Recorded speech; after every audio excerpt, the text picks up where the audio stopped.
மிகப்பெரிய வரவேற்பு இருக்குது. பாரதிய ஜனதா கட்சிக்கும், மோடிஜியோட நல்லாட்சிக்கும், அண்ணாமலைஜியோட அசாத்திய திறமை, அறிவு கலந்த ஒரு திறமைக்கும் வரவேற்புகள் கூடிக்கொண்டே வருது. அதை எப்படியாவது மழுங்கடிக்கணுன்றதுக்கான ஒரு முயற்சிகள். இந்த மழுங்கடிக்கக்கூடிய முயற்சியை மேற்கொள்றவங்களுக்கு அது ரிசல்ட் கிடைக்கிறதெல்லாம் இரண்டாம் பட்சம். ஆனா அதுக்குண்டான விதையை விதைக்கிறது, அதுக்குண்டான உச்சபட்ச பொய்கள் எதுவா இருந்தாலும் அதை பரப்புறது, அது மட்டும் தான் நோக்கம். அதனால களத்துல என்ன மாற்றம் நடக்குதுன்னா, எப்பவுமே ஒரு சந்தேக கண்ணோட்டத்திலேயே நம்ம நிக்கக்கூடிய ஒரு சூழ்நிலையை உருவாக்குறாங்க. அதாவது பாரதிய ஜனதா கட்சி நல்ல கட்சின்னு தெரியுது, மோடிஜியோட நல்லாட்சி புரியுது, அண்ணாமலைஜியோட இருக்கக்கூடிய இந்த பாரதிய ஜனதா கட்சியினுடைய பலம் புரியுது மக்களுக்கு. ஆனா அந்த பலத்தை ஒரு சேர கொண்டு வரும்போது ஒரு தயக்கத்தை உருவாக்குறாங்க. இல்ல நம்ம கொஞ்சம் அவசரப்பட்டுருவோமோ, அவசரப்பட்டு பாரதிய ஜனதா கட்சிக்கு ஆதரவு கொடுத்துருவோமோ, அப்படி கொடுத்தோம்னா ஏதாவது ஒரு குழப்பங்கள் உண்டாயிருமோ, இல்ல நம்ம நினைக்கிற மாதிரி நல்ல விதமா இருக்காதோ, இவங்க நல்லவங்களா இருக்க மாட்டாங்களோ, இந்த மாதிரியான ஒரு சந்தேக விதையை விதிக்கிறது மட்டும்தான் இந்த டூல் கிட்டுகளோட, இந்த ஓபிஸ்களோட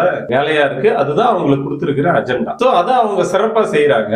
நம்ம இந்த புரிஞ்சுக்கக்கூடிய தன்மை எப்படியா இருக்குன்னா, நம்ம ஒரு குழப்பம் அடைஞ்ச சூழ்நிலையிலேயே மக்கள் நகரக்கூடிய ஒரு சூழ்நிலையை உருவாக்குறாங்க. அதுல அவங்க வெற்றி அடையறாங்க. அப்ப நம்ம அதுல இருந்து விலகி நிக்கணும்னா என்ன பண்ணணும்? உதாரணத்துக்கு அண்ணாமலைஜி இன்னைக்கு வரவேற்பு நிகழ்ச்சியில இல்லைனாலும் அது ஒரு காரணமா தான் இருந்திருக்குமே தவிர அவரை ஓரம் கட்டுறதுக்கோ ஒதுக்குறதுக்கோ வாய்ப்புகளே கிடையாது. ஏன்னா கட்சிக்கு தெரியும், மூத்த நிர்வாகிகளுக்கு தெரியும் அவரோட பலம் என்ன. அவர் பலத்தை பாரதிய ஜனதா கட்சி ஏமாத்தி பயன்படுத்த போதான்னா அதுவுமே கிடையாது. ஏன்னா அண்ணாமலைஜிக்கு தெரியும் இந்த கட்சியும் ஏற்கனவே நடந்துகிட்டு இருக்கிற நல்லாட்சியும் எவ்வளவு சிறப்பானது, அதுக்கு ஒரு பலமா இருக்கணும்ன்றத அவரு நிதானமா தெரிஞ்சு புரிஞ்சு களத்துக்கு வந்தவர். அவரும் ஏதோ மாயையில வந்துட்டு பாரதிய ஜனதா கட்சிக்கு ஆதரவு கொடுக்கல, கட்சியும் அவரை ஏமாத்தி இங்க பயன்படுத்தணும்னு நினைக்கல.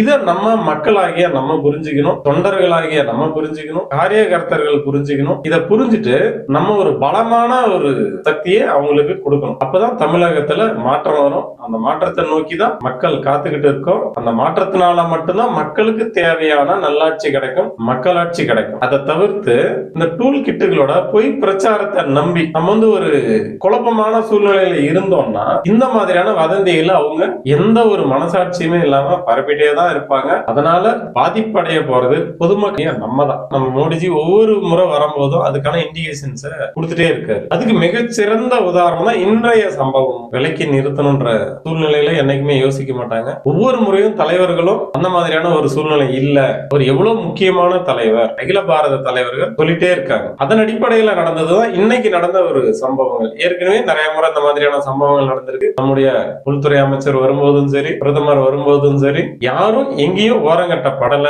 யாரையும் காரணம் இல்லாம